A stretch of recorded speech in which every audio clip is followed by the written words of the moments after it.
Topic है अपना conductor से बहुत सिंपल सा छोटा सा टॉपिक कंडक्टर एंड इंसुलेटर्स। क्या होता है? व्हाट इज अ कंडक्टर या what is difference between conductor and insulator? कुछ नहीं पढ़ा तुमने? जरा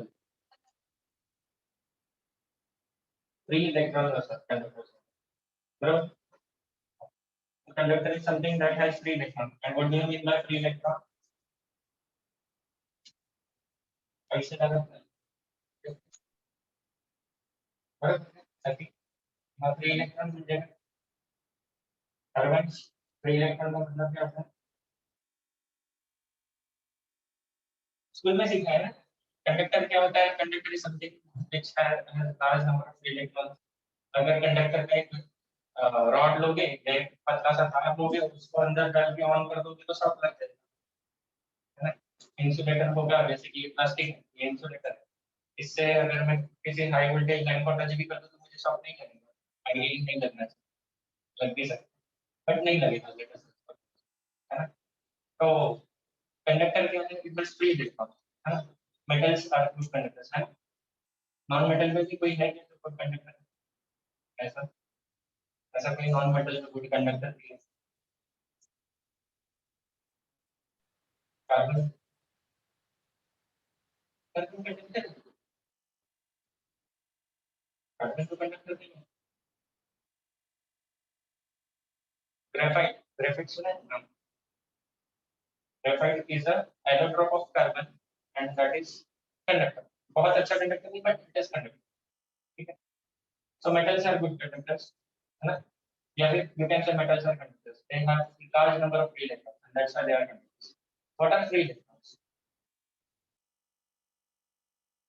Free electrons क्या है?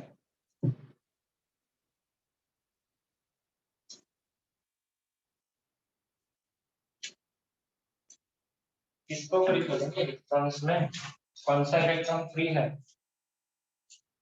जो शाइन कर रहा है ऋषिकेश, सनलाइट है तो कौन से इलेक्ट्रॉन को फ्री? अरे जल्दी बोलो। इलेक्ट्रॉन्स कंडक्टर से इसी में टाइम निकल एक्स्ट्रा बुक है क्या?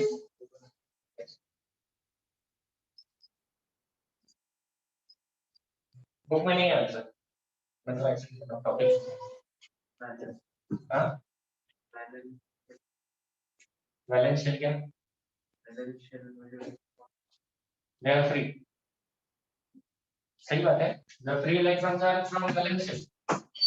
Late us take example of sodium. Sodium is a metal और सिंपल एग्जांपल है इसलिए ले रहा हूं, it is not very good conductor. ठीक, ये न्यूक्लियस ले लो, ये बहुत बड़ा बना दिया, छोटा बना दिया। न्यूक्लियस ले लो, these are electrons in first orbit and your second orbit will have 8 2 8 कितना होता है सोडियम का? 2 8 कंफिगरेशन बताओ, केमिस्ट्री में पढ़ा होगा ना। 2 8 1 तो ये फर्स्ट में 2 सेकंड में कितना है 8। ये पूरा ना मॉडल है बच्चों, रियलिटी में एटम ऐसा नहीं है, लेकिन ठीक है अभी भी हम लोग यही पढ़ा क्योंकि ये सिंपल है समझ और ये बाहर। दिस इज ओल्ड मॉडल, अभी लेटेस्ट मॉडल आ रहा है। तो ये जो है दिस इज वैलेंशियल, तो ये इलेक्ट्रॉन को हम लोग this electron happens to be free electron, है ना। बट इन मेटल्स क्लोरीन में भी तो वैलेंस इलेक्ट्रॉन 7 होते हैं, 287 है, बट वो तो मेटल नहीं है, उसमें वो 7 इलेक्ट्रॉन फ्री ही नहीं है। तो क्या फ्री क्या बनाता है उनको? Why they are free? मैंने भी पढ़ा होगा ये फ्री इलेक्ट्रॉन का कंसेप्ट, मैंने भी तो पढ़ा होगा, स्कूल में नहीं पढ़ा था मैंने। फ्री इलेक्ट्रॉन क्या होता है? अरे बहुत सिंपल क्वेश्चन। फ्री इलेक्ट्रॉन नाम में भी है उसके, फ्री क्या free? Not bound to what? Tendency to gain और loose.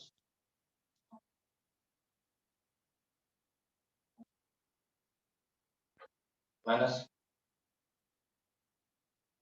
Plus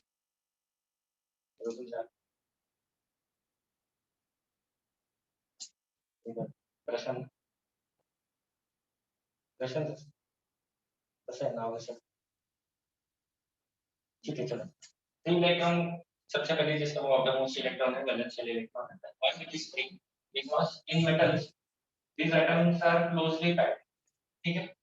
the outermost electron is far away from the atom, पहली चीज, and it is loosely bound।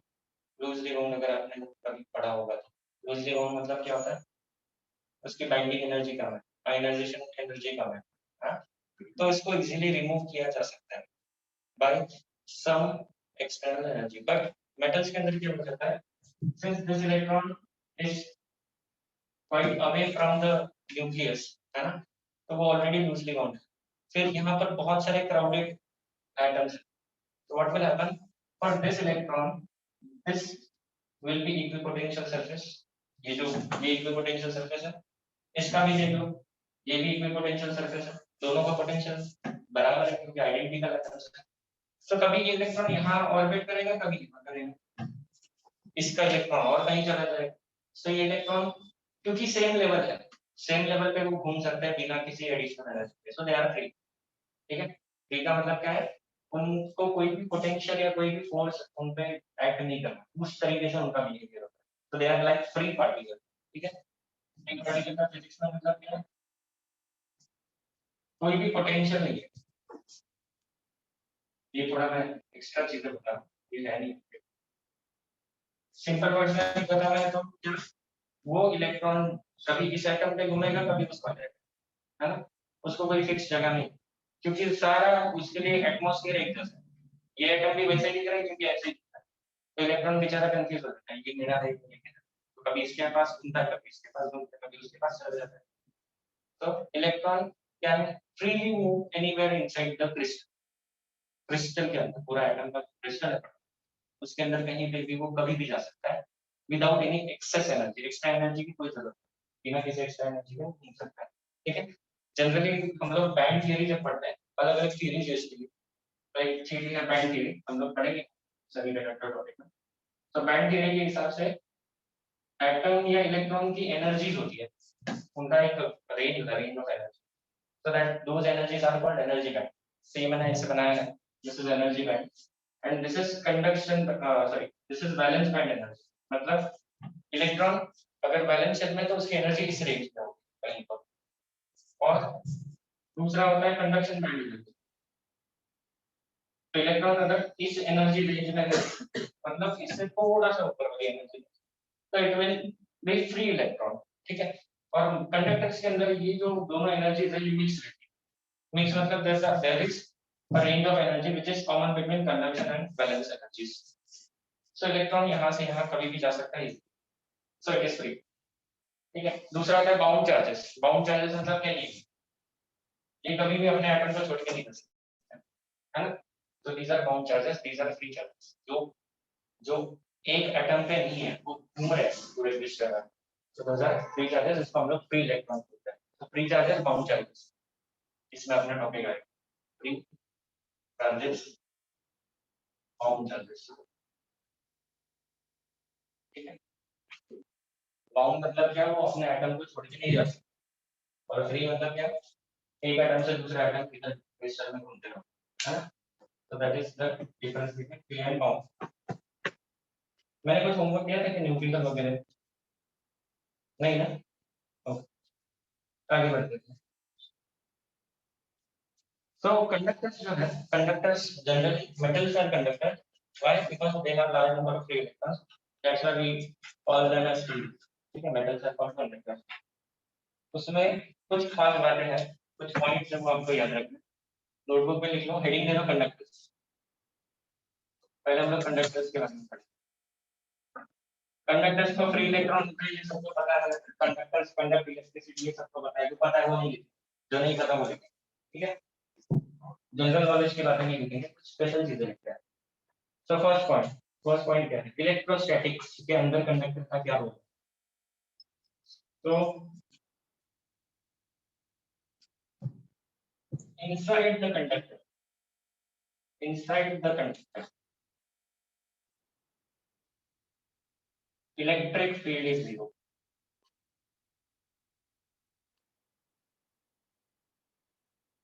inside the conductor electric field is 0. ऐसा कि study करते हैं।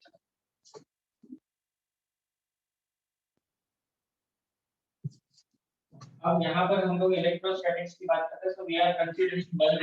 Bulk atom मतलब बहुत सारे एटम्स हैं और उससे बना हुआ कोई तो फिजिक्स ऑफ लेट अस से कोई तो मेटल का ऑब्जेक्ट दिख रहा है, उसका हम लोग स्टडी करते हैं। सो let us consider a metal sphere, पूरा भरा हुआ मेटल का गोला है, सर मेटल सॉलिड स्फीयर या फिर कंडक्टिंग सॉलिड स्फीयर। मेटल का होना जरूरी नहीं है, conducting solid sphere. Solid sphere का मतलब क्या है? अंदर बाहर से भरा हुआ, अंदर खाली है ना। And let us charge this. अच्छा, कंडक्टर्स को चार्ज कैसे करते हैं? How do we charge conductors? क्या कर सकते हैं? हाँ, कैसे करें? इंड्यूस कर सकते हैं, सही है। कैसे करें?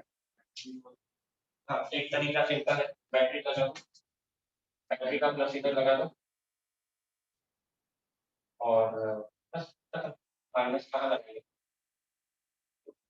माइनस लगाने की जरूरत नहीं है, ग्राउंड माइनस को और लगा तो ऐसे भी कर सकते हैं। This is one way. और आसान तरीका भी है, बिना बैटरी के भी कर सकते हैं। कैसे कर सकते हो? You will need a rod, glass rod ले लो। मैंने एक एक्सपेरिमेंट किया था, पेन, अपना जो पेन होता है ना 2 रुपए का, उसके साथ एक्सपेरिमेंट किया था। ठीक है, तो ये आपका 2 रुपए का पेन सादा, ठीक है, ये आपका पेन है। उसको आपको क्या करना है, आपने वो माइक्रोफाइबर क्लॉथ सुना है क्या? देखा है क्या? गाड़ी पोंछने के लिए यूज करते हैं माइक्रोफाइबर। हाँ हाँ, कांच कांच पोंछने के लिए या क्लीनिंग के लिए यूज करते हैं बेसिकली माइक्रोफाइबर क्लॉथ को। इस पेन को दोनों को घिसो, ठीक है। पॉलिस्टर क्लॉथ होता है actually, it's not cotton cloth. तो उसमें और इसमें स्टैटिक चार्जेस बन जाते हैं। सो let us say this is my positive charge dot, और फिर इसको इसके नजदीक लाओ। Since this is metal, metal के अंदर क्या होता है? There are large number of free electrons, सही है। ये मेटल का ऐसा नहीं है, मेटल पूरा भरा हुआ है, आप इमेजिन करो, ठीक है। तो this metal has large number of free electrons, yes और नो? होगा क्या? फ्री इलेक्ट्रॉन्स किस तरफ मूव करेंगे?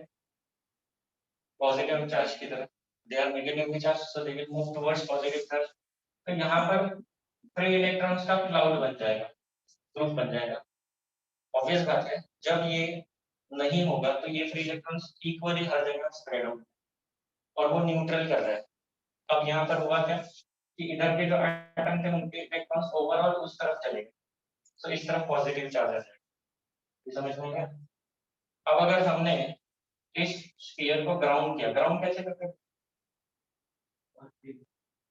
हाँ, अर्थिंग कैसे करते हैं?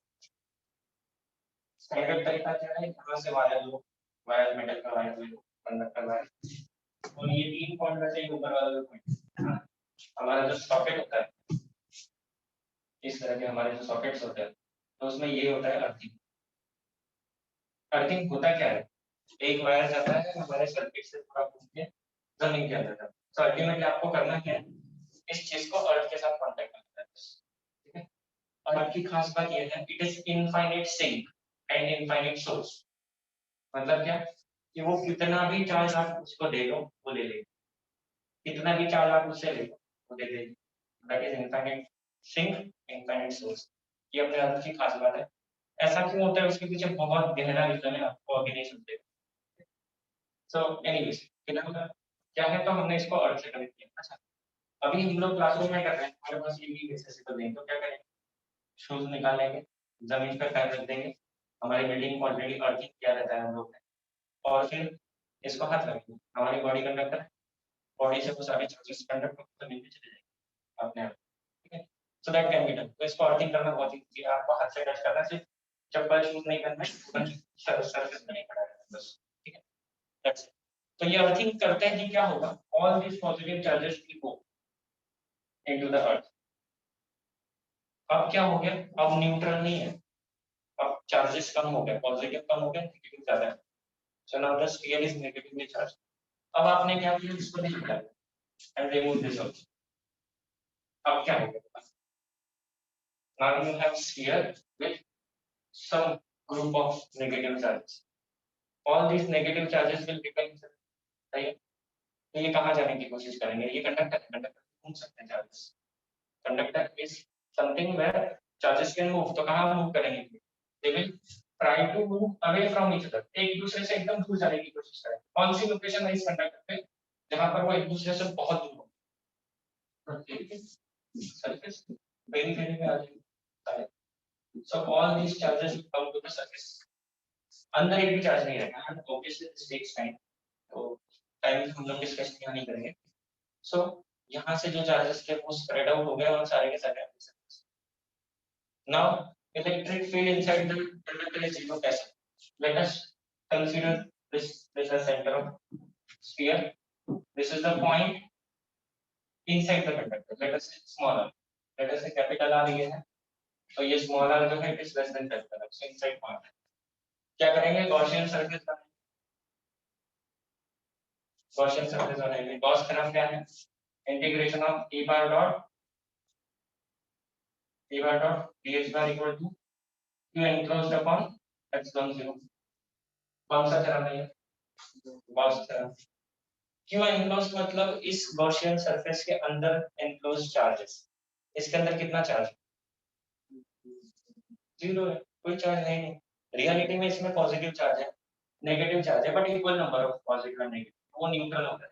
सो नेट चार्ज नहीं है. So net charge is 0 inside the conductor. अगर ये 0 है तो व्हाट डज इट मीन? क्या 0 होना चाहिए दोनों पे? Electric field is 0. तो इस केस में electric field inside the conductor से प्रूफ कर दिया. ठीक है. सो फर्स्ट पॉइंट क्लियर है. किसी भी कंडक्टर के अंदर इलेक्ट्रिक फील्ड हमेशा क्या रहेगा? 0 रहेगा. अगर आप पे बिजली गिर रही है, नियर में आपकी कार खड़ी है, क्या करना चाहिए? कार के अंदर बैठ जाना चाहिए. क्यों? कार पूरा मेटल का है. मेटल के अंदर इलेक्ट्रिक फील्ड कितना रहता है? 0. तो अगर बिजली आप पे गिरती है तो वो कार के बॉडी से घूमकर टायर के थ्रू जमीन के अंदर निकलेगी. टायर से जंप करेगी क्योंकि टायर इंसुलेटेड रहता है, but still it can go to the ground. तो उस केस में आपको शॉक नहीं लगेगा. आप बच सकते हो. अगर कार नहीं है, टू व्हीलर है, तो टू व्हीलर चलेगी, उसके ऊपर बैठ जाओ. वो भी तो कंडक्टर है ना. इनसाइड कंडक्टर इलेक्ट्रिक फील्ड 0 है, तो बैठ जाओ उस पे.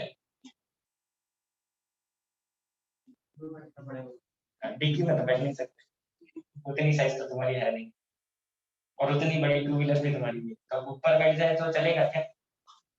क्या हो जाएगा ऊपर बैठेंगे? नीचे मेटल कंडक्टर है, ऊपर आप उसका एंटीना की तरह खड़े हो, तो बराबर बिजली आपके सिर पे गिरेगी, है ना.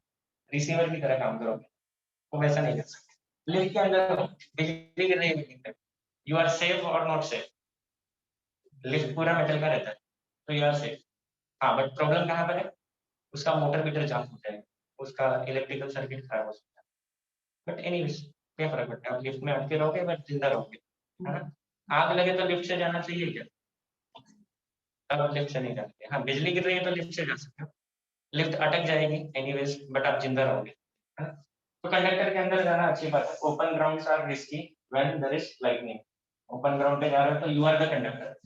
आप ऐसे एंटीना की तरह हो, है ना. ओपन ग्राउंड में वहां गिरने वाली भी होती है, वो डायरेक्ट आपके ऊपर गिरेगी बिजली, है ना. तो जनरली जो क्षेत्र में विलेज साइड में ज्यादा बिजली गिरती है, इसका रीजन है ओपन रहता है ना. तो इलेक्ट्रोस्टैटिक डिस्चार्ज डायरेक्ट ग्राउंड पर होता है. और जो एनिमल होता है उन पे ज्यादातर होता है, गाय पे जनरली होता है. उसका रीजन क्या है? They behave as a conductor, है ना. वो खींच लेता है, या तो पेड़ पे गिरता है या तो गाय पे गिरता है. ओपन ग्राउंड होगी तो गाय पे गिरता है क्योंकि वहां पर ग्रेजिंग करते रहते हैं बेचारे गाय, उनको कहाँ फिजिक्स आता है. ठीक है. और आप पे बिजली गिरने वाली है, उससे कुछ सेकंड पहले आपको पता चलेगा बिजली गिरने वाली है. कैसे? बाल खड़े हो जाते हैं, है ना. मतलब इसका मतलब क्या हो रहा है? बाल खड़े हो रहे हैं मतलब यहाँ से जो अर्थ से चार्जेस है वो आपके बालों के थ्रू जा रहे हैं, डिस्चार्ज हो रहा है, और वो वहां पर क्लाउड्स के चार्जेस इंटरेक्शन हो रहा है. आपको समझ जाएगा कि आप पे बिजली गिरने वाली है. तब क्या करना चाहिए? एक तो शेल्टर में भागो, जो भी सेफ शेल्टर है. पेड़ के नीचे नहीं जाना चाहिए, इज वेरी रिस्की. तो क्या कर सकते हैं? अगर कोई शेल्टर नहीं है तो नीचे बैठ जाओ जमीन के अंदर, हाइट कम कर लो, मिनिमम मिनिमम हाइट कर लोगे तो पॉसिबिलिटी कम हो जाएगी मरने की। ठीक है, बिजली गिरती है तो कोई बचता है क्या? जनरली तो नहीं बचता। ह्यूमंस अगर है नॉर्मल एक ही बिजली के शॉक में मर जाएंगे। कितना वोल्टेज होता है उसका, पोटेंशियल डिफरेंस कितना होता है? It is more than 1 lakh volts, more than 1 lakh volts. ये है 230 वोल्ट अपना जो इलेक्ट्रिक सॉकेट होता है, 230 वोल्ट है। इसको भी टच करके कई लोग मरते हैं, है ना। हमारे वहाँ का इलेक्ट्रिशियन मरा हुआ है अभी रिसेंटली, इलेक्ट्रिशियन था, उसको तो पता ही था पूरा, शॉक लग गया, मर गया जगह पे, है ना। तो डेंजरस है, ये भी डेंजरस होता है घर का इलेक्ट्रिशियन। ठीक है, एक्चुअली क्या होता है देखो, इंसुलेटिंग मटेरियल करता क्या है? इंसुलेटर की खास बात क्या है, उसके अंदर फ्री इलेक्ट्रॉन्स, क्या उसके अंदर इलेक्ट्रॉन्स ही नहीं है क्या? ऐसा तो नहीं बोला मैंने।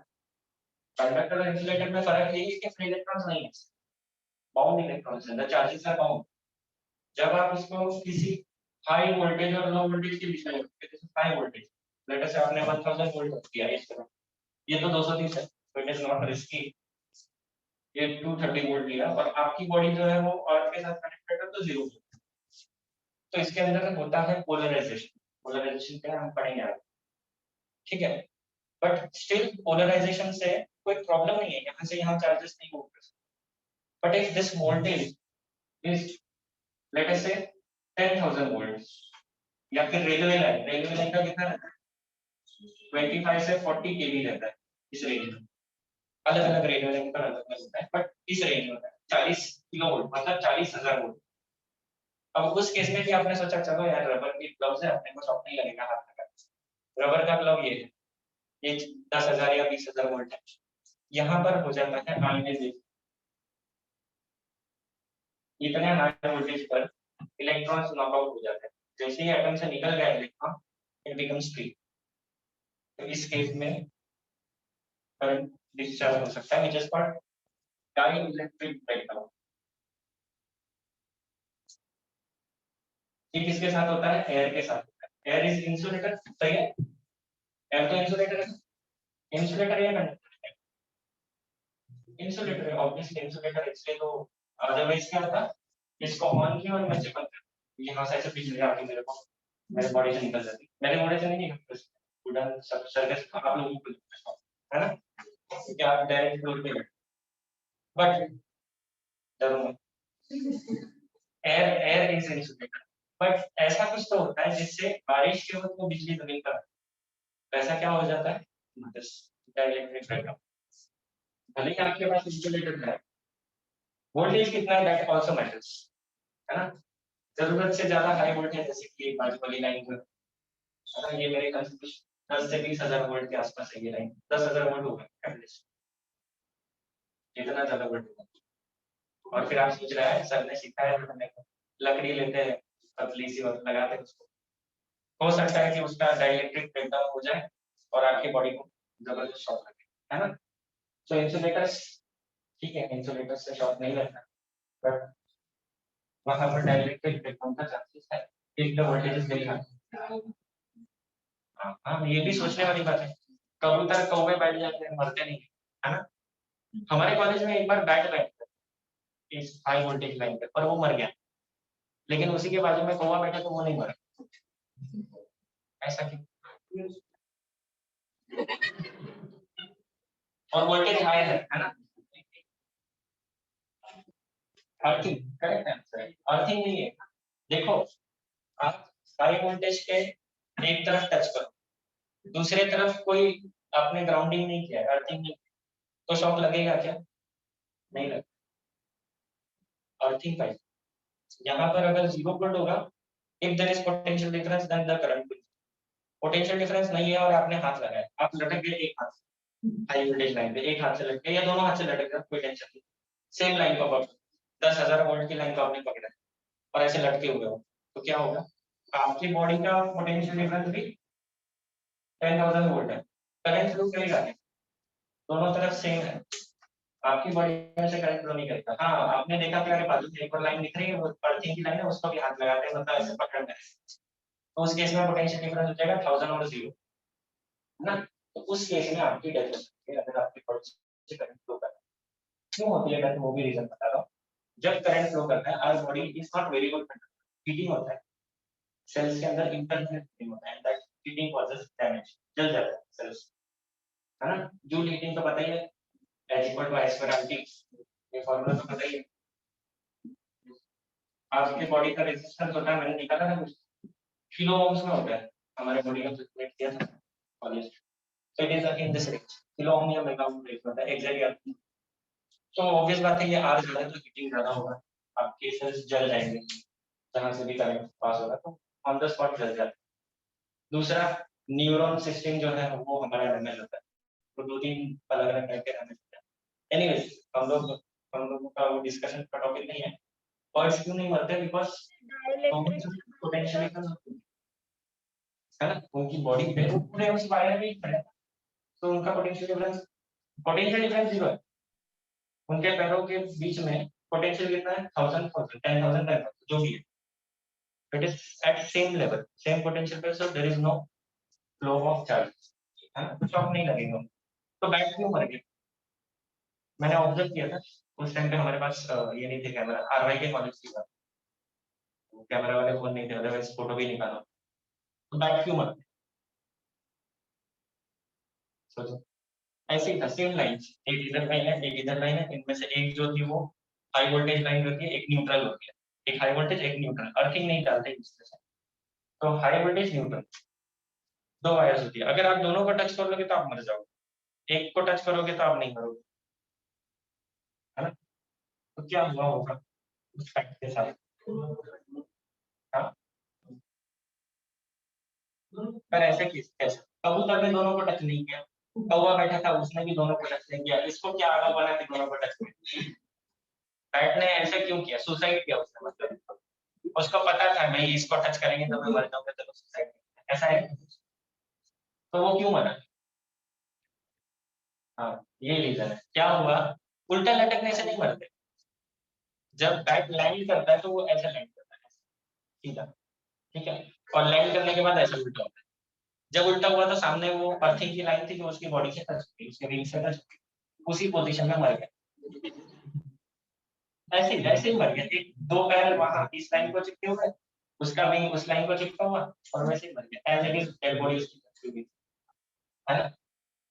तो इसलिए बैट जो है वो ज्यादातर इन लाइंस में मर जाते हैं, क्योंकि लैंड सीधा करते हैं फिर बाद में उल्टा होना रहता है, मर जाते हैं बेचारे, उनको कहाँ फिजिक्स आता है, इसलिए फिजिक्स इंपॉर्टेंट है। तो डाइलेक्ट्रिक का है डाइलेक्ट्रिक, डाइलेक्ट्रिक क्या होता है ये हम लोग पढ़ेंगे, नहीं त्याच्या शेजारी का आहे break down, dielectric break down, ठीक है, डाइलेक्ट्रिक ब्रेक डाउन। चलो अभी हम लोग जाते हैं आगे, फर्स्ट पॉइंट हो गया, सेकंड पॉइंट लिखो, यहाँ पर हर जगह पोटेंशियल जो होता है वो सरफेस पे जितना उतना ही होगा, so potential is constant inside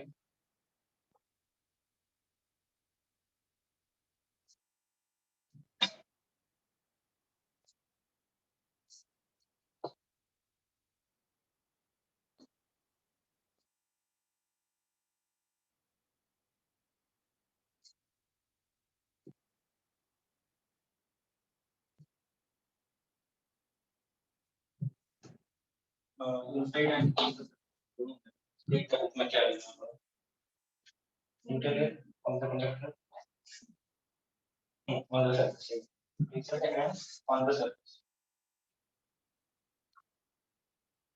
of the conductor, ये खास बात है, पोटेंशियल क्या रहता है, कांस्टेंट रहता है, मतलब बाहर हर जगह कंडक्टर के एक जैसा पोटेंशियल। उसके बाद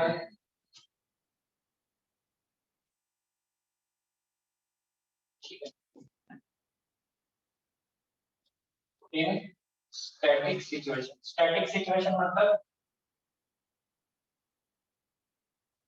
याद करो इसका चार्जिंग प्रोसेस, मैंने इसके पास एक रॉड लाया, फिर उसको चार्ज किया, फिर कंडक्टर एक अर्थिंग किया, इस पूरे प्रोसेस में चार्जेस इधर से उधर मूव कर रहे थे, that was not static situation, ठीक है। वो सब होने के बाद अर्थिंग निकाल दी, उस रॉड को निकाल, चार्जेस यहाँ सरफेस पे आ गए, उसके बाद क्या होगा, यहीं रहेंगे, सपोज एयर नहीं है, वैक्यूम नहीं, कुछ भी नहीं, आसपास कुछ भी नहीं, कोई मीडियम नहीं है, वैक्यूम है सब कुछ, तो ये फॉरएवर ऐसे के ऐसे, ठीक है। एंड ये जो सिचुएशन है, this is called static situation, जहां पर चार्जेस आर नॉट मूविंग। तो इन static situation net charge inside the conductor is zero, अंदर जीरो है, यहाँ कहीं पे भी ले लो, सरफेस पे रहेगा, अंदर जीरो है।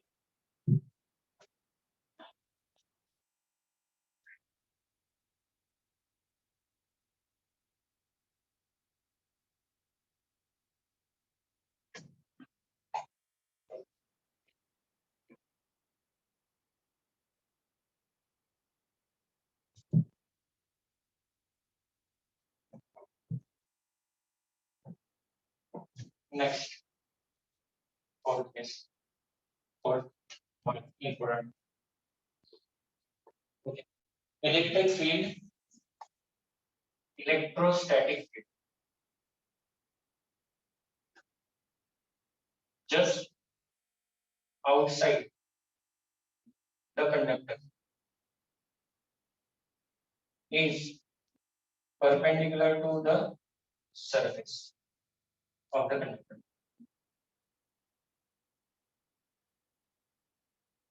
at every point.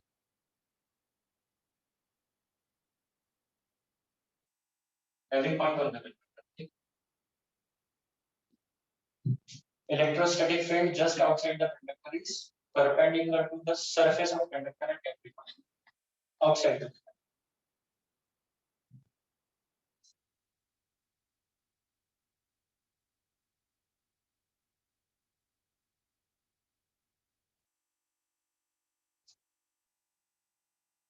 क्योंकि चार्ज सारा सरफेस पे है, तो हम लोग सरफेस चार्ज डेंसिटी की बात कर सकते हैं, ठीक है। सरफेस चार्ज डेंसिटी कंडक्टर के लिए हमको लगता है कि एक जैसी होगी हर जगह, but it is not necessary, कुछ केस में यूनिफॉर्म हो सकती है, कुछ केस में नॉन यूनिफॉर्म भी हो सकती है, ठीक है। तो surface charge density, surface charge, what is surface charge density बच्चों?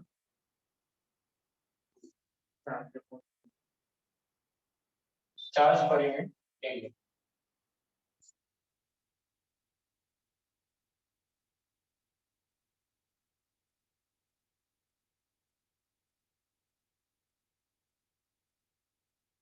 कंडक्टर के अलग अलग टाइप्स पे सरफेस चार्ज डेंसिटी अलग हो सकती, हो ही ऐसा जरूरी नहीं है ना, सेम भी हो सकती है, अलग भी हो सकती है, तो ये कंडीशन।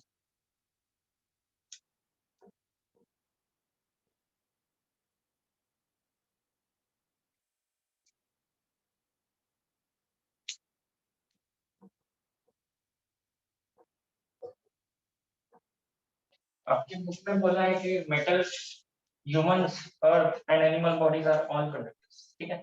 हमारी बॉडी बहुत अच्छा कंडक्टर नहीं है, लेट मी टेल, मैंने रेजिस्टेंस मेजर किया इस तरह, but still we are good conductors, है ना, हम इंसुलेटर्स नहीं है। इंसुलेटर मतलब क्या, कि बिल्कुल नेग्लिजिबल करंट पास हो, या फिर कोई करंट पास नहीं होता है, ठीक है। So you can consider vacuum as insulator, है ना, वैक्यूम को आइडियल इंसुलेटर बोल सकते हो, और गैसेस को भी इंसुलेटर बोल सकते हैं जनरली, बाकी ये जो वुड है, प्लास्टिक है, ये सारा इंसुलेटर है ना।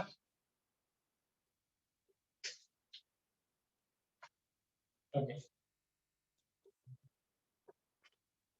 नेक्स्ट पेज पे आ जाओ, पेज 200, एक येलो कलर का बॉक्स है, जनरल नॉलेज की चीजें है, तो वो आपको पढ़ना है, येलो कलर का बॉक्स, चलो मैं पढ़ देता हूँ, सबके पास बुक नहीं है तो।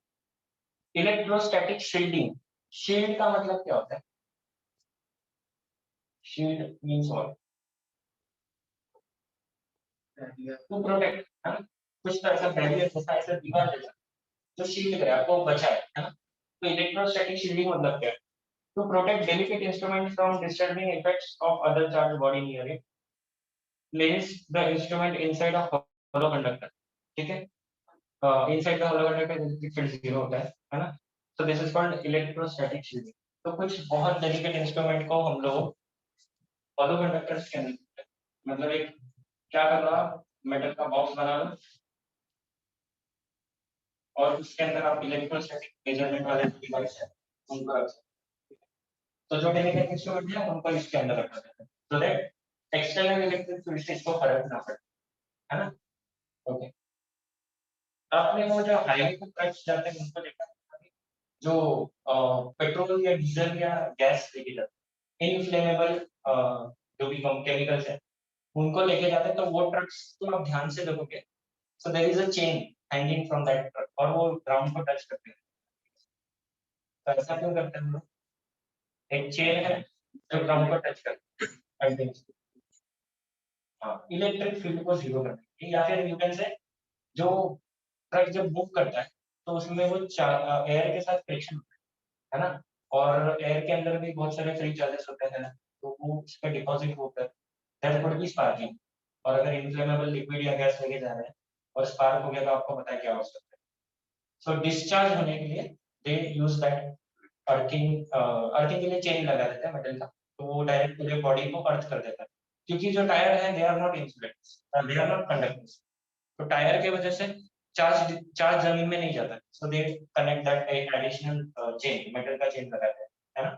दूसरा आप देखो, पेट्रोल पंप पे जो पेट्रोल के व्हीकल्स आते हैं, जो पेट्रोल उनकी टैंक में भरते हैं, वो देखा कभी? पेट्रोल टैंक्स आते बड़े और वो पेट्रोल पंप को रिफ्यूल करते हैं, क्योंकि पंप तो खाली हो जाएगा ना। पंप कैसा होता है, नीचे खाली एक बड़ा सा टैंक रहता है, फिर वो यूज होके होके खत्म हो जाता है, फिर उसको वापस से भरना पड़ता है। तो वहां पर उसको रिफिल करने के लिए जो बड़े टैंक्स आते हैं, जब वो कनेक्ट करते हैं, so there also they first discharge all the charges, उस टैंक को पहले ग्राउंड करते हैं, अर्थिंग करते हैं, एंड देन वो जो उनके पास फ्यूल है वो उनके मेन टैंक में ट्रांसफर करते हैं। अगर ये नहीं किया प्रोसेस तो वहां पर स्पार्क होने की पॉसिबिलिटी है, और ऑब्वियस बात है पेट्रोल पंप में स्पार्क हो गया तो बहुत बड़ा ब्लास्ट हो सकता है ना? ये ना हो इसलिए they use this process, discharging process बोलते हैं इसको, या फिर you can call earthing process simple, है ना? इंटरेस्टिंग बात। Okay, thin metal foils are used for making shields, तो मेटल फॉइल का यूज कर सकते हैं शील्ड्स बनाने के लिए। During lightning and thunderstorm it is always advisable to stay inside the car और then near a tree in open ground since the car acts as shield। तो जो मैंने बताया आपको, कार के अंदर बैठ सकते हो, शॉक लगने से बच जाओगे। अगर नहीं है कार, टू व्हीलर है, तो फिर ऑब्वियस बात है कोई दूसरा शेल्टर ढूंढो जो सेफ है ना? Conductors are safe shelters inside the conductor, not outside the conductor.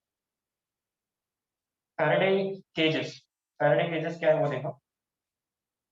It is an enclosure which is used to block the external electric field in conducting materials, ठीक है? Electromagnetic shielding, MRI scanning rooms are built in such a manner that they prevent the mixing of external radio frequency signals with MRI machine. MRI machine works on high very strong magnetic field, ठीक है? होता ये है कि एक electromagnet होता है बहुत बड़ा, जिसके अंदर हमारी पूरी बॉडी जाती है, प्लेटफॉर्म ऑल्सो, तो उस पे आप लेट जाओ, फिर आपकी पूरी बॉडी अंदर जाएगी, आपके आसपास एक स्ट्रॉन्ग इलेक्ट्रोमैग्नेट रहता है जो आपकी पूरी बॉडी को मैग्नेटाइज करता है, ठीक है? हमारे अंदर वाटर मॉलिक्यूल्स, वो वाटर मॉलिक्यूल्स एक पर्टिकुलर स्पिन से घूमते हैं, and that is detected by a special detector, और उससे कंप्यूटर इमेजिंग बनता है। सिंस हमारे बॉडी में हर जगह एक्सेप्ट बोन हर जगह वाटर मॉलिक्यूल्स है, तो पूरे बॉडी का हम लोग हर पार्ट का उसमें इमेजिंग बना सकते हैं, पिक्चर निकाल सकते हैं, ठीक है? एक्सरेज का यूज नहीं होता है, मैग्नेटिक फील्ड का यूज हमारा जनरली ब्रेन के लिए करते हैं, एमआरआई ब्रेन स्कैनिंग के लिए एमआरआई का यूज करते हैं। तो वहां पर होता यह है कि since the instrument is very delicate, अगर कोई बाहर से छोटा भी मैग्नेटिक फील्ड आ गया that will disturb the image, that will disturb the image clarity को डिस्टर्ब कर सकता है। So the room is shielded, आपको मोबाइल फोन अलाउड नहीं है उस रूम के अंदर ले जाना, आप कोई भी मेटल कंडक्टर को रूम के अंदर नहीं ले जा सकते, ज्वेलरी सारे निकालने पड़ते हैं, ठीक है? किसी के पास हार्ट के ऊपर पेस मेकर लगा हुआ है, कुछ लोगों को पेस मेकर लगाना पड़ता है, तो वो लोग नहीं जा सकते, एमआरआई उनका नहीं हो सकता। क्यों नहीं हो सकता? Because that disturbs the nature of the sensor. ठीक है, तो ये हो गया आपका Faraday cages topic. Free charges, bound charges तो ये मैंने डिस्कस कर लिया। फ्री चार्जेस क्या होते हैं, जो मूव कर सकते हैं, है ना। बाउंड चार्जेस क्या, जो एटम से बाउंड है, वो कहीं जा नहीं सकते, है ना। तो ऐसे हो गए दो टाइप के चार्जेस। अब डाइइलेक्ट्रिक क्या है वो पढ़ते हैं, डाइइलेक्ट्रिक एंड पोलराइजेशन। एक बार हम पढ़ लेना फ्री चार्जेस बाउंड चार्जेस क्या है, बुक में पढ़ लो मन में।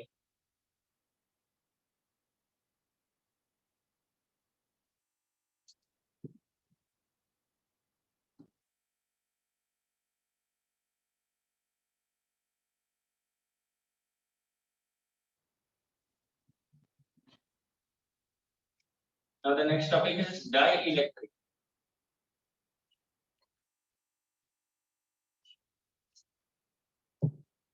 Dielectric. So what is dielectric? Dielectric is basically an insulator. It is an insulator.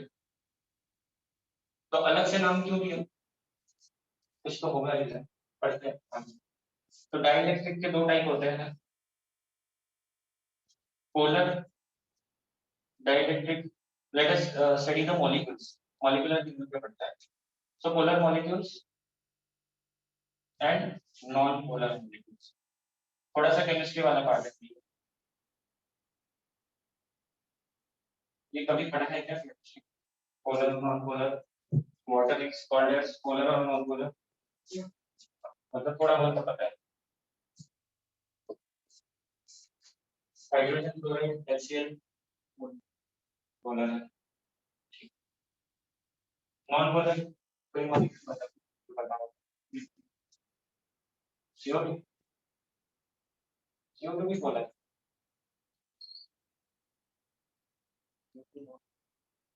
CO2 भी पोलर है।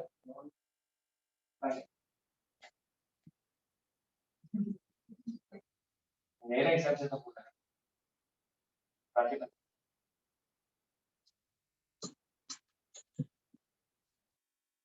तो CO2 तो ठीक है यार, उसके ऊपर तो नहीं डिस्कशन करेंगे। पोलर क्या नॉन पोलर क्या पढ़ लेते हैं फिजिक्स के हिसाब से क्या है।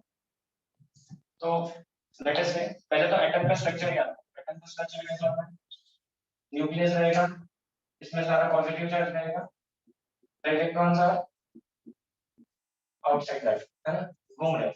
There is a cloud of electrons. Reality में जो हमने ऑर्बिट वाला मॉडल बनाया है that is old model, actually it is cloud of these electrons, है ना। Now what happens when one molecule undergoes a chemical bond with another one, होता क्या है chemical bonding जब होता है Cl2 क्लोरीन गैस, तो क्या होगा, दोनों एटम्स नजदीक आ जाएंगे, इनके जो इलेक्ट्रॉन क्लाउड्स है वो शेयर हो जाएंगे। This kind of sharing bond is called as, कौन सा बॉन्ड होता है,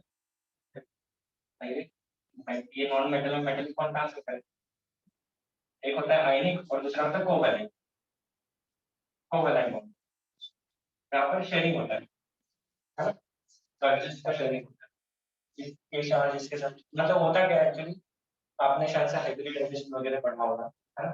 होता क्या है, दोनों की एनर्जीज मिक्स हो जाती है, दैट इज कॉल्ड हाइब्रिडाइजेशन, और फिर एक कॉमन एनर्जी का काम बन जाता है और उसमें वो सारे चार्जेस घूमते हैं। तो ये मैंने थोड़ा रफ स्ट्रक्चर बनाया, इस तरह का कुछ तो मॉलिक्यूल बनता है, ठीक है। यहाँ पर सिंस बोथ द एटम्स और both the nucleus are identical, है ना, आइडेंटिकल एटम्स है, आइडेंटिकल न्यूक्लियस, तो इसके अंदर जितने पॉजिटिव है उतने ही इसके अंदर है। So what will be center of gravity of positive charge? It will be somewhere here. Center of gravity मतलब जिस पॉइंट पे पॉजिटिव चार्ज बैलेंस करे। What will be center of gravity of negative charge? क्योंकि ये दोनों एक जैसे हैं, तो चार्ज भी एक जैसा डिस्ट्रीब्यूट है। So center of gravity of negative charge भी इधर ही है। Such molecules are called non-polar molecules. Chlorine gas is non-polar. Hydrogen H2 भी आप ले सकते हो non-polar. O2 non-polar. Cl2 non-polar. अब HCl लेते हैं, HCl मॉलिक्यूल लेते हैं।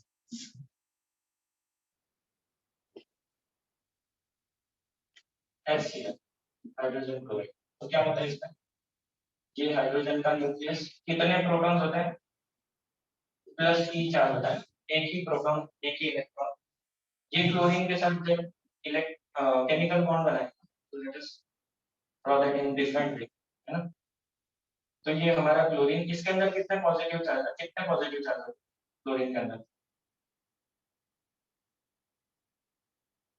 कितने पॉजिटिव चार्ज, क्लोरीन 17 है ना, तो 17 पॉजिटिव चार्ज होगा ना।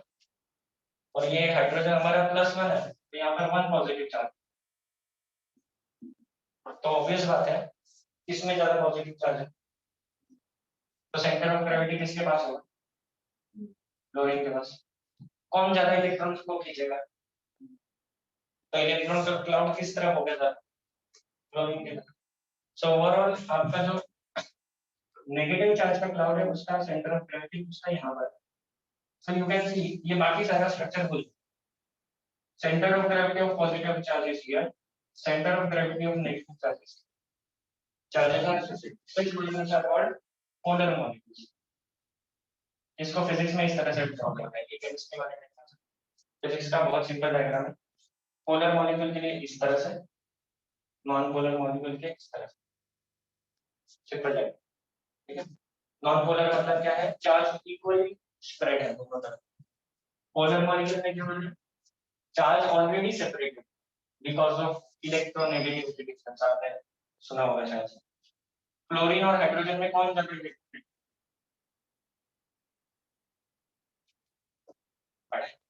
ऐसा कुछ है ही नहीं, तुम्हारा सिलेबस वैसे भी चेंज हो चुका है, मैंने जब पढ़ा है क्या सर।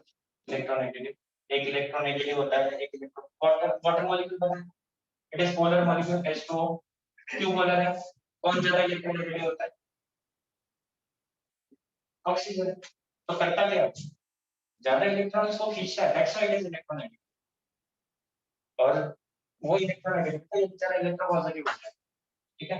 मतलब एक्चुअल में वो क्या है, सारा का सारा इलेक्ट्रॉन का क्लाउड उस तरफ शिफ्ट होता है ना। आप इमेजिन करो कि क्लाउड है इलेक्ट्रॉन का, ऑर्बिट्स नहीं, लेटेस्ट मॉडल लगा, तो उस क्लाउड के हिसाब से क्लाउड उस तरफ शिफ्ट हो गया, तो you will get negative charge somewhere here, centre of gravity of negative charge here. Positive charge तो दोनों के बीच में जहां होना है वही होगा, क्योंकि ये न्यूक्लियस है, ये मूव नहीं कर सकता। तो क्या हो गया, आपका जो मॉलिक्यूल है उसमें चार्जेस सेपरेट हो गए, so this behaves as a dipole, electric dipole बन गया, देखो, है ना। That's why we call this as polar molecule. और ये दोनों मिला के अगर इंसुलेटर है हमारा material, then it is called dielectric. Dielectric क्यों, दोनों टाइप के चार्जेस है ना, दोनों टाइप के चार्जेस है। अब ये जो मॉलिक्यूल है, when we place them in electrostatic field, they have a special behavior, वो हम लोग पढ़ेंगे इसके आगे। ये इतना लिख लो, पोलर क्या नॉन पोलर क्या, एक साथ क्या, नहीं हम अलग अलग पढ़ेंगे, एक साथ नहीं है, ये अलग सिचुएशन, ये अलग सिचुएशन। ये कौन से है, तो लेट अस से हमारा H2O हो गया पोलर मॉलिक्यूल, HCl हो गया, ये नॉन पोलर में कौन सा आएगा, H2 आएगा, O2 आएगा, Cl2 आएगा, CO2 इसमें आएगा, कार्बन डाइऑक्साइड इसमें आएगा polar. Oxygen is more electronegative compare to carbon, है ना। आपने शायद से केमिस्ट्री में ऐसे बॉन्ड्स बनाए हैं, ऐसे कुछ बॉन्ड वगैरह सिखाया गया आपको केमिस्ट्री में, या फिर शायद से ऐसा कुछ सीखा होगा, इस तरह के बॉन्ड सिखाए है ना। तो वो यही तो है, ये सही डायरेक्शन है या गलत है, केमिस्ट्री का कन्वेंशन मुझे याद नहीं, अब बहुत सालों में chemistry का। ऐसा है या उल्टा है, ऐसे ही है ना, और सही से बना है ना, इलेक्ट्रोपॉजिटिव इलेक्ट्रोनेगेटिव,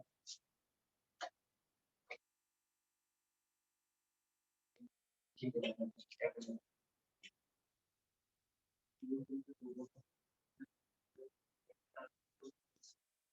सही है, बुक में भी वही है, CO2 में दोनों तरफ बराबर बराबर वो ऑक्सीजन है, इसलिए वो नॉन पोलर हो रहा है, ठीक है। CO2 नॉन पोलर है, मेरी गलती है, लिख रहा बुक में। नॉन पोलर इसलिए हो रहा है क्योंकि वो बॉन्ड एंगल शायद से 180 होता है उसका।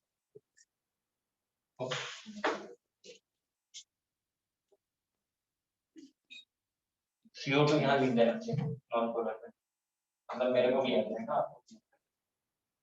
CO2 is non-polar because of bond angle 180 degree.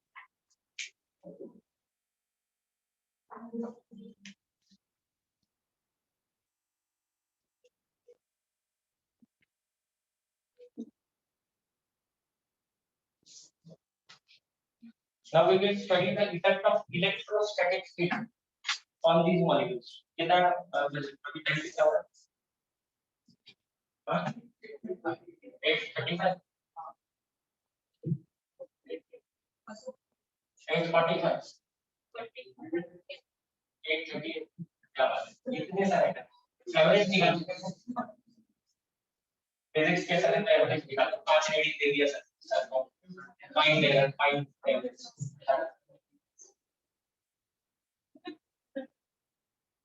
सभी के पास फोन है फिर भी अंदर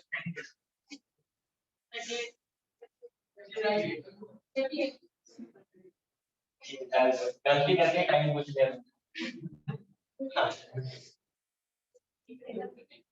पहले लेते हैं पोलर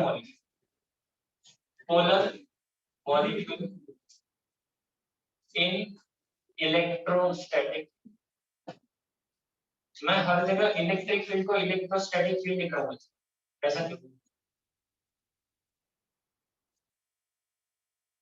करेक्ट वर्ड लिखा इलेक्ट्रोस्टैटिक फील्ड अगर मैंने लिख दिया मतलब चार्ज बहुत लंबे समय से रिस्ट्रेन इलेक्ट्रिक फील्ड लिखा तो वो हो सकता है कि इलेक्ट्रोस्टैटिक फील्ड ना हो मूविंग चार्जेस की वजह से भी इलेक्ट्रिक फील्ड होता है तो we are considering only static condition in this case so suppose if we have this kind of setup if I have a metal plate ठीक है दो मेटल प्लेट लिखो एक को बैटरी का प्लस लगा दो दूसरे को बैटरी का माइनस लगा दो मतलब अपन इस पे सारा पॉजिटिव चार्ज आ जाएगा इस पे सारा नेगेटिव चार्ज आ जाएगा and let us put a material that is of polar molecule का मटेरियल रख दिया ठीक है सपोज इफ अच्छा पहले इलेक्ट्रिक फील्ड को जीरो रखता है suppose the electric field is zero external field नहीं है मतलब हमने इसको कोई बैटरी कनेक्ट अभी तक नहीं किया external field is zero outside field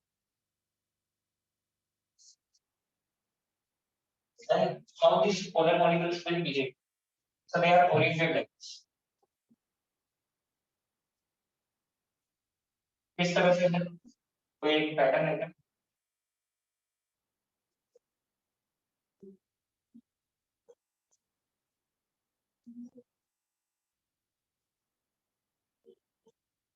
ये किस डायरेक्शन में सारे के सारे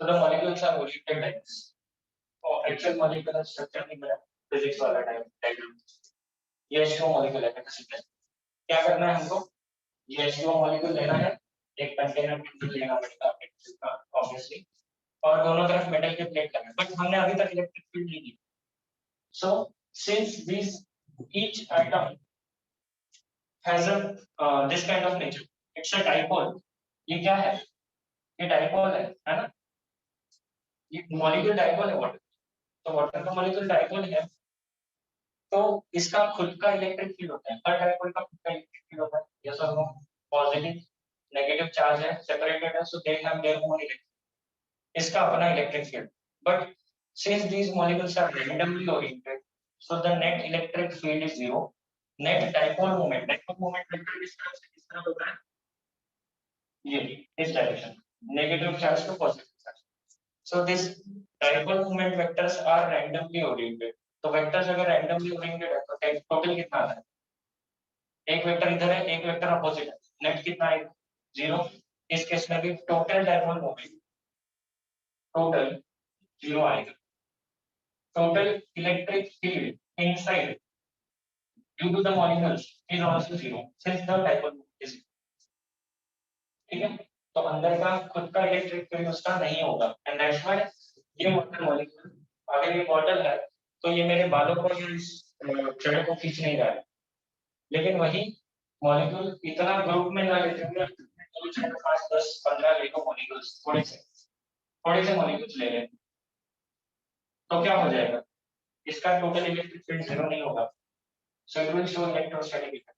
हमारे बालों को जब पानी चिपक जाता है नहाने के बाद, तो वो बालों के ऊपर कुछ मॉलिक्यूल का एक लेयर जम, ये सपोज ये हमारा हेयर है, तो इसके ऊपर एक मॉलिक्यूल का लेयर जम गया, वाटर के मॉलिक्यूल्स का। Since this molecules have this kind of charges, वो हमारे बालों को चिपक सकते हैं, इलेक्ट्रोस्टैटिक अट्रैक्शन हो रहा है, हमारे बालों में भी तो मॉलिक्यूल्स है, ये चिपक गए। ऐसे ही दूसरा दूसरा वाटर दूसरा हमारा एक बार ले लो, हमारे बालों में से दो बार ले लो, ये और ये, दोनों के ऊपर क्या है, वाटर मॉलिक्यूल चिपके हुए हैं। ये वाटर मॉलिक्यूल इनको खींच सकता है, क्योंकि अब इलेक्ट्रिक फील्ड जीरो नहीं है, इसलिए नहाने के बाद जब बाल गीले होते हैं तो वो चिपकते हैं। चिपकने का रीजन क्या है, ठीक है। एक और मैंने एक्सपेरिमेंट किया था, आपने देखा है, तो कर सकते हो आप घर पे भी, कर सकते हो, मैं दिखा देता हूँ आपको, ग्रुप पे शेयर करता हूँ, एक मिनट रुक जाओ, फोन है तो ओपन कर लो। ये मैंने घर पे किया था, छोटा सा एक्सपेरिमेंट है, एक मिनट रुक जाओ, अरे शेयर।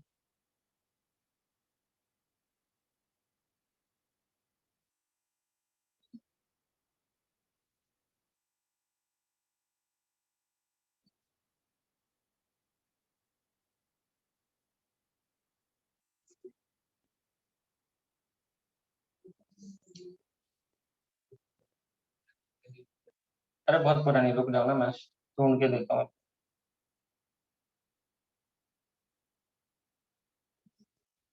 तब मेरे पास बहुत टाइम था, तब मैंने ये बनाया था।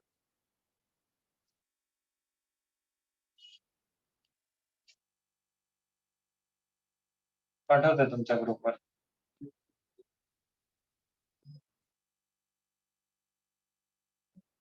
हाँ, देखो आया होगा।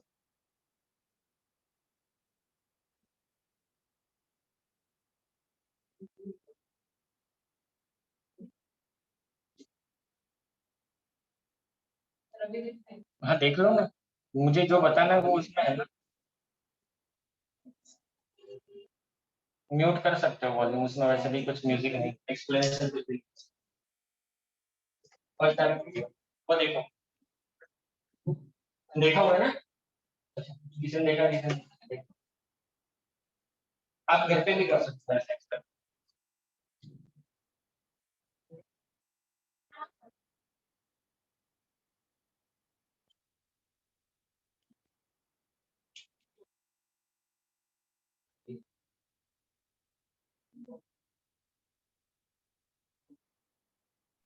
पाहिलं सर।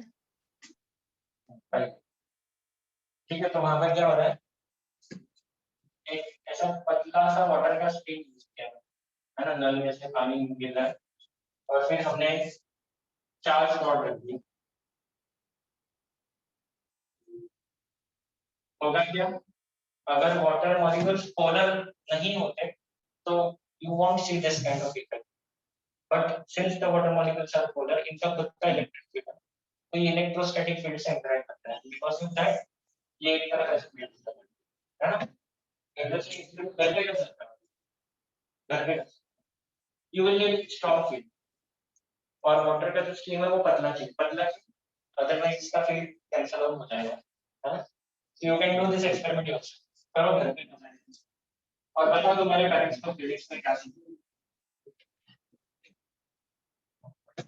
है ना, दे विल बी सरप्राइज्ड, अरे ऐसा होता है। ओके, तो ये हो गया polar molecule in absence of electric field, suppose there is electric field in between this two plates, तो कैसा केस हो जाएगा, suppose this is positively charged plate, this is negatively charged plate, and you have the same water molecules or polar molecules in that in between the plates. Since the plates are positive and negative, external field बन जाएगा E, which is non-zero, कुछ तो non-zero electric field बनेगा। कितना field strong होगा, that depends आप कितना potential है ना। आपने 1.5 वोल्ट का 1.5 वोल्ट का बैटरी लगाया तो वीक फील्ड बनेगा, आपने 12 वोल्ट का बैटरी लगाया तो स्ट्रॉन्ग फील्ड बनेगा, ठीक है। So it is up to you कितना फील्ड स्ट्रॉन्ग बना। Now what will happen to this molecules, logic से सोचो, ये पॉजिटिव चार्जेस है, ये वाला मेरा मॉलिक्यूल पॉजिटिव और ये पॉजिटिव ऑब्वियसली निकल कर, सो ये मॉलिक्यूल रोटेट होगा, ये मॉलिक्यूल क्या हो जाएगा, टर्न हो जाएगा इस तरह से, ऐसा था ऐसा हो जाएगा, सो दैट प्लस उस तरफ आ जाए माइनस इस तरफ आ जाए, सो इट विल रोटेट। इसके साथ भी वही होगा, ये भी रोटेट हो जाएगा, ये वाला भी रोटेट हो जाएगा, so this process will go on, जब तक सारे के सारे मॉलिक्यूल्स रोटेट नहीं होते तब तक ये प्रोसेस चलता रहेगा। देख लो, सारे प्लस इस तरफ चले गए, माइनस के नजदीक, सारे माइनस प्लस के नजदीक आ गए, so now this process is called as polarisation. ठीक है, इस प्रोसेस को हम लोग बोलते हैं पोलराइजेशन। क्यों? तो अंदर के जो मॉलिक्यूल्स थे उनका सारा जो ओरिएंटेशन है वो ऐसा हो गया कि these dipole moments will change। ये देखो वेक्टर किस तरह होता है डाइपोल मोमेंट का, माइनस से plus, so this will be minus two plus, एक वेक्टर इधर, इसका वेक्टर इधर, इसका भी वेक्टर इधर, तो सारे वेक्टर्स ऐड हो जाएंगे and total dipole moment, total dipole moment will be non zero. यहाँ पर डाइपोल मोमेंट क्या था, टोटल डाइपोल मोमेंट यहाँ पर जीरो था, यहाँ नॉन जीरो। तो जैसे ही आप उसको लिख रखोगे उसका अपना डाइपोल मोमेंट आ गया, डाइपोल मोमेंट आ गया मतलब और क्या आ गया, उसकी खुद की इलेक्ट्रिक फील्ड भी बन गई, है ना।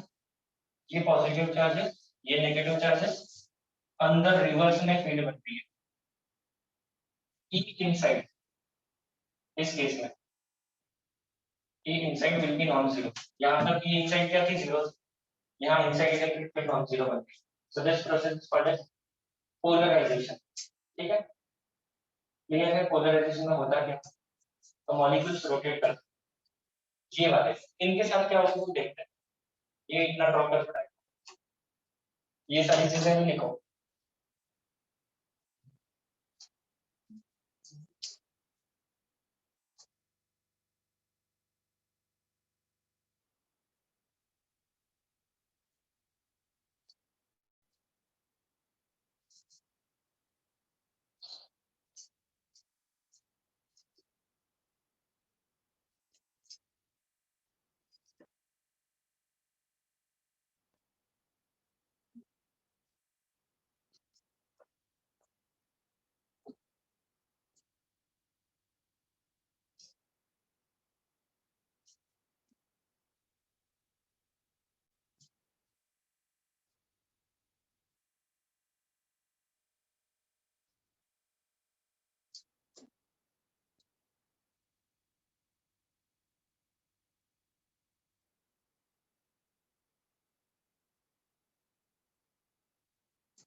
आपकी टेक्स्ट बुक में ये जो इनसाइड फील्ड है ना, इसके लिए हम लोगों ने ये सिंबल यूज किया। इसके लिए कि इनसाइड मैंने जो दिखाया, they have used E not, ये वाला सिंबल यूज किया इनसाइड फील्ड के लिए, they have used E not. ठीक है, तो टेक्स्ट बुक में देख के डरना नहीं है, ये ई नॉट क्या है, इनसाइड फील्ड, इनका फील्ड। ये भी तो मॉलिक्यूल्स है, चार्जेस है, तो इनका फील्ड बनेगा। यहाँ जीरो हो रहा है, यहाँ जीरो नहीं हो रहा है, तो दैट इज ई इनसाइड। आपके बुक में ई नॉट दिया है, इसके ई इनसाइड को क्या होता है बुक में, ई नॉट बोला होता है, ई नॉट बोला।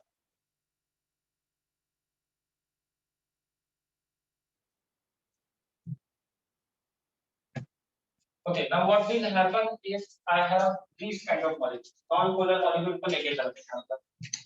Non-polar example कौन सा ले लेते हैं? HCl ले लें? नहीं, non-polar है, H2 ले लो। Once again you have the same setup. कोई electric field नहीं है, so the molecules will look like this. Positive, negative charges अपनी अपनी जगह है, कोई खास बात नहीं है ना? Nothing special. इनका खुद का इलेक्ट्रिक फील्ड कितना है इंडिविजुअल, क्योंकि पॉजिटिव नेगेटिव चार्ज एक जगह पे, नेट चार्ज है जीरो, इसका खुद का डाइपोल मोमेंट जीरो है, by default dipole moment of each is zero, है ना, डाइपोल मोमेंट जीरो है, और ऑब्वियस बात है डाइपोल मोमेंट नहीं है, इलेक्ट्रिक फील्ड नहीं होगा, तो उसका खुद का कुछ नहीं है। यहाँ पर खुद का था बट वो कैंसिल हो रहा है, यहाँ पर है ही, है ना। यहाँ पर when you have non polar molecules, non polar molecules, इनको तो खुद का डाइपोल मोमेंट ही नहीं, खुद का इलेक्ट्रिक फील्ड नहीं है, उनका अपना कुछ नहीं है। But suppose if we place them in electric field, अब क्या होता है, अब आपको मॉलिक्यूलर लेवल पे सोचना पड़ेगा। ये कौन सा मॉलिक्यूल है, let us consider H2 molecule. कैसा दिखता है, ऐसा कुछ तो, ये हाइड्रोजन के क्या बोल सकते हैं हम लोग, न्यूक्लियस, और वो बाजू में क्लाउड। ठीक है, क्लाउड दोनों तरफ इक्वली डिस्ट्रीब्यूटेड है। इसमें से कौन मूव कर सकता है, ऑब्वियस बात है न्यूक्लियस के अंदर move, but this electrons are moving, है ना, दिस इलेक्ट्रॉन्स और the cloud of electron itself is moving, moving charges है। तो होगा क्या यहाँ पर, this cloud will tend to move towards, क्योंकि ये नेगेटिव चार्ज है तो वो क्लाउड इस तरफ मूव करने की कोशिश करेगा, तो your negative charges will try to move towards this side. तो जो मॉलिक्यूल ऐसा था उसका नेगेटिव चार्ज शिफ्ट हो किस तरफ, जहां पर पॉजिटिव है या फिर आपकी फील्ड के अगेंस्ट। एक्सटर्नल फील्ड किस तरह है, this is external, this is your external field E, ये बाहर की फील्ड एक्सटर्नल फील्ड। और इन मॉलिक्यूल्स का क्या होगा, हर मॉलिक्यूल के साथ ये होगा, उसका चार्ज शिफ्ट हो जाएगा। ठीक है, and same will happen for all, आपके बुक में डायग्राम दिया है। सो क्या हो गया, नॉन पोलर था, कैसा बन गया, पोलर। नॉन पोलर मॉलिक्यूल को पोलर बनाना, इस प्रोसेस को क्या बोलेंगे, पोलराइजेशन, इसलिए वो नाम आया, पोलराइजेशन इसलिए नाम आया। ठीक है, नाउ थिंक ऑफ दिस, क्या इनका खुद का डाइपोल मोमेंट है, यस, नॉन पोलर थे लेकिन इलेक्ट्रिक फील्ड में रख दिया तो उनका खुद का डाइपोल मोमेंट है। क्या इनकी खुद की इलेक्ट्रिक फील्ड है, ये और ये तो एक जैसे सिचुएशन है, तो इनका खुद का इलेक्ट्रिक फील्ड है ई नॉट, तो रिवर्स डायरेक्शन में। सो ये करेंगे क्या, the net field will be reduced due to the polarisation. देखो एक्सटर्नल फील्ड इधर, इनका अपना फील्ड रिवर्स में, सो इनका जो फील्ड है वो टोटल फील्ड को रिड्यूस करेगा। सो टोटल फील्ड इस केस में, दोनों केस में विल बी की नेट फील्ड बोल दो, net field will B external field में से इंटरनल फील्ड माइनस हो जाएगा, so that will be the net field, है ना। नेट फील्ड मतलब क्या है, एक्सटर्नल फील्ड में से इंटरनल फील्ड माइनस हो जाएगा। क्यों माइनस होगा, because opposite direction. So when you have molecules, polar or non-polar, any kind of molecules, non-conducting है ये सारा, non-conductor है, so you get this kind of situation where the electric field reduces। ठीक है, लिख लो, डायग्राम बता दो दूसरा। तो जो रिडक्शन ऑफ इलेक्ट्रिक फील्ड है वो भी मैंने पढ़ा दिया एक ही डायग्राम में।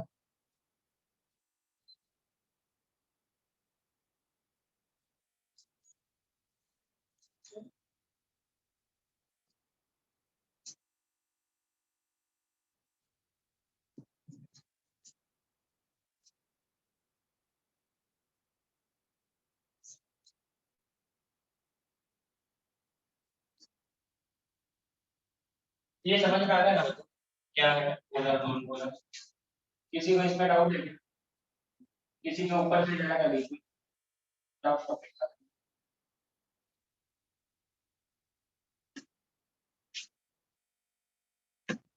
ठीक है, तो ऐसा कुछ तो डायग्राम बनाना होगा।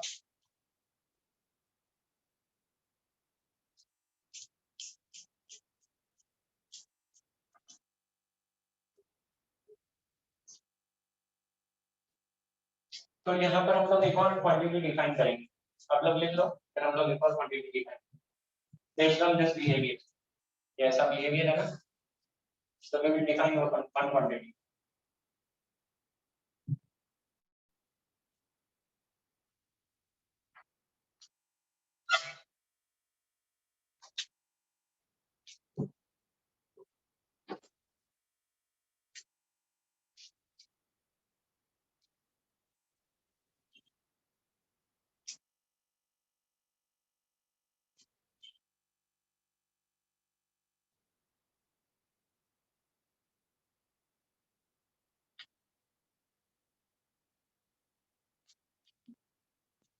चलो अभी देखो,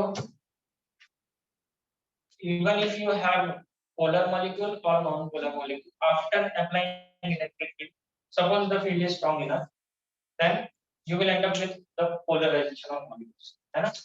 So the net dipole moment, total dipole moment, किस केस में है? क्या यहाँ पर total dipole moment non zero है? हाँ। क्या यहाँ पर टोटल डाइपोल मोमेंट जीरो है क्या? यस। तो दोनों ही केस में नॉन जीरो डाइपोल मोमेंट बनता है when you place them in electric field. So total dipole moment per unit volume, this quantity is defined as polarization, and since volume is scalar, total dipole moment is a vector quantity, so this polarization is a vector quantity, p net upon v, dipole moment per unit volume। unit क्या होगा बताओ? what will be unit of this quantity? dipole moment per unit volume।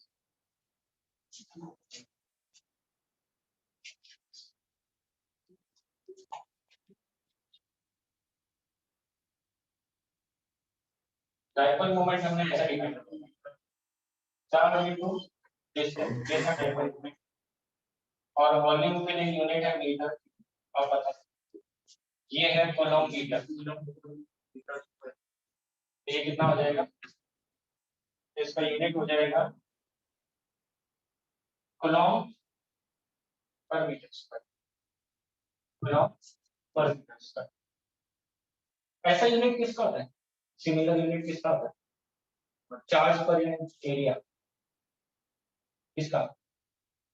Surface charge का। तो this is somewhat related to surface charge. तो ये सारे charges का जो नेट इफेक्ट है वो सरफेस पे आता है, that's why you get similar kind of unit. ठीक है,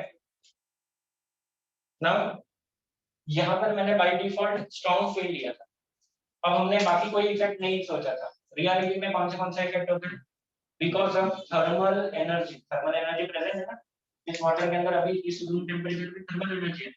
this molecule tend to orient in random direction due to electric field, they tend to orient in the direction of field इस तरह से।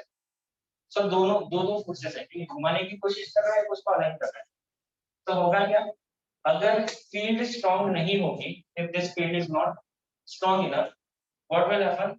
These molecules will align partially, partial align करेंगे तो आपका जो total dipole moment है वो कम आएगा, उसकी वैल्यू जो है वो कम आएगी, because it is a vector. एक वेक्टर ऐसा है, एक वेक्टर ऐसा, तो टोटल कम आएगा। दोनों वेक्टर ऐसे तो ऐड कर सकते हैं, ऐसे होंगे तो ऐड नहीं होंगे। ठीक है, तो उस केस में क्या हो जाएगा, डाइपोल मोमेंट कम होगा, है ना। तो दिस डाइपोल मोमेंट और you can say polarization vector P is proportional to the external field E. This is external field E. ठीक है. So you can write polarization vector as some constant times electric. This is the case of linear direct. ठीक है, this नहीं जाएगा. So ज्यादातर direct materials के लिए ये फिक्स होता है. इलेक्ट्रिक फील्ड को आप स्ट्रॉन्ग करो, पोलराइजेशन स्ट्रॉन्ग हो, और फील्ड स्ट्रॉन्ग करो और पोलराइजेशन स्ट्रॉन्ग होगा. एक सिचुएशन आएगी जहां पर सारे के सारे मॉलिक्यूल्स अलाइन कर, उसके बाद क्या होगा बताओ. आप फील्ड बढ़ाते जाओ, कुछ होगा क्या. उसके बाद आप कितना भी फील्ड बढ़ाओ, पोलराइजेशन 100% हो गया. So that situation is saturation polarisation. Saturate हो जाएगा, उसके आगे कुछ नहीं हो सकता, है ना. तो with in that saturation condition ये रिलेशन है आपके बुक में ये है. That chi is called electric susceptibility. This constant is a Greek symbol. X नहीं है, X नहीं है, ये क्या है, Greek symbol है. इसको लिखते हैं chi. इसका Greek symbol क्या है, electric susceptibility. चाइनीज लोग इसको ची बोलते हैं. ची एनर्जी. ची एनर्जी मतलब ये फिजिक्स वाली ये है, ठीक है. इट्स chi नॉट ची. ठीक है, जापानीज लोग बोलते हैं ची.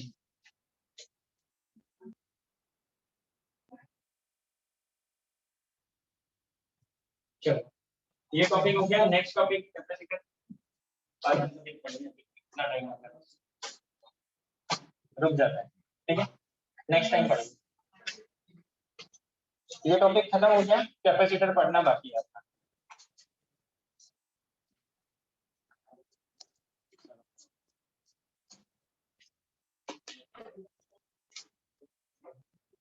अटेंडेंस ले रहा हूँ, रुक जाओ.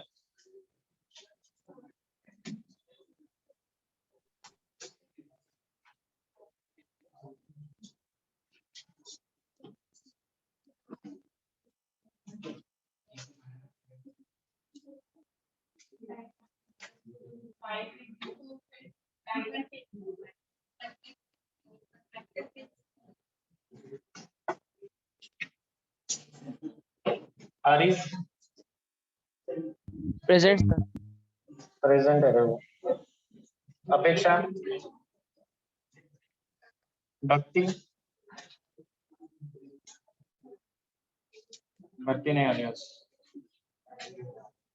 धारिया, Present, sir. Govinda, present sir. Harshita, Present, sir. Okay. Harvansh, Janvi, Present, sir. Kedar, Ketan, present sir. Manas, Manas, Manish, महक,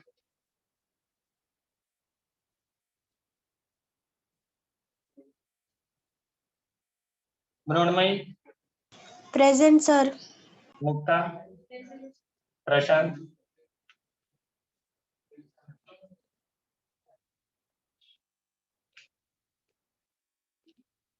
प्रशांत नहीं अलग अलग मोहम्मद ना. प्रथमेश, ऋषिका, रौनक, ऋषिकेश, ऋषिकेश पवन,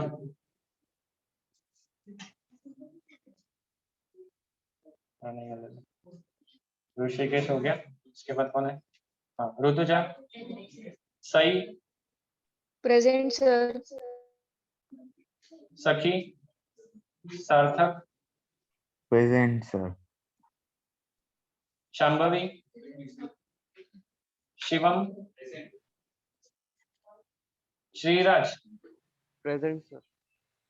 श्रुति, Siddhant, Present, sir. Soham, Soham Sonawane, Present, sir. Somesh, Present, sir.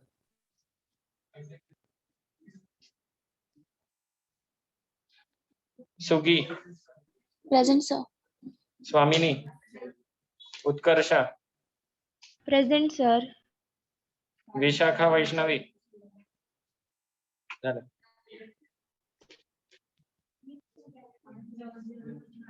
चलो मिलते हैं नेक्स्ट क्लास में.